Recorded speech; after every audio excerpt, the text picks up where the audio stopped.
oo isagu inooga warramo maalinba qayb ka mid ah dhirta iyo qaababka loo beero bal waa qaybtii labaad ee dhir beerista bal inooga warran dhirta geedahan iyo qaabka loo beero iyo kan laftiisa faraawil kan laftiisa loo bacrimiyo waxaas faraawilkani waa faraawil exotic ama dabadda ka yimi waxa la yiraahdaa Tacoma Steinus ayaa la geedka magaciisa waagii Ingiriiskii baa la keenay waa geed aad u qurxoon ubaxiisuna waxa weeyaan yellow Tacoma waa intaasoo qaybood buu kala baxaa inaga qaybtan baa waddankeena taala waxa weeyaan dhirta waxa loo beeraa habab badan cutting ama goyn laanta oo la jaro oo maqas lagu jaro oo dabeetana meel buuran laga jaro oo lagu taago dhulka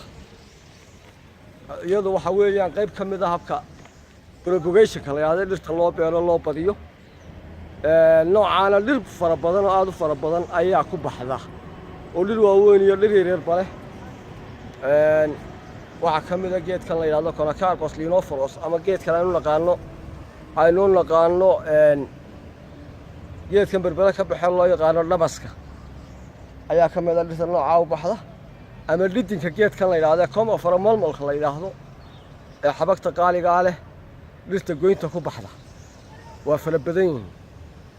marka waxa weeyaan qaarna waxay ku baxaan seed kaasoo carrada lagu rido ama lagu rido bacdan lagu beero dhirta ayay ku baxdaa dhirta qaar waxay ku baxdaa waxay leedahay seed adag oo qolof adag bay leedahay qolofta adag dhowr nooc baa loo sameeyaa biyaha lagu ridaa oo muddo lagu daayaa dabeetana way jilcdaa diirka sare laga qaadaa saasay qaar ku baxaan qaarna bayl baa la geliyaa waa la kariyaa sida geedkan la yiraahdo maacaleeshka kale oo tacab badan baa laga baxa midna ama sulfuric acid baa lagu ridaa dhirta aad u sii adag marka waxa weeyaan dhirtu saasay ku baxdaa dhirtu waxay ka baxdaa ciid badankeedu marka laga reebo dhirtan beeyada ah ee isku taagtay iyadoo dhagax marka laga reebo dhirta dhulkeena ka baxdaa inta badan waxa ka baxdaa ciidda ama geed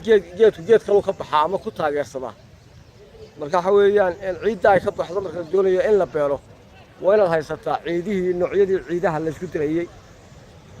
waxa weeyaan geedkan beereen waxa weeyaan boqolkiiba 30 waxa weeyaan clay dhoobada la yiraahdo ama dhoobada adag boqolkiiba 30 waxa weeyaan ciidda jilicsan ee niista boqolkiiba 30 waxa weeyaan maayul ama waadigo ayaa laga dhigaa labaadna waa la socon doontaan insha Allah dib aynu uga hadli doonaa haddii Ilaahay yiraahdo waa mahadsanid.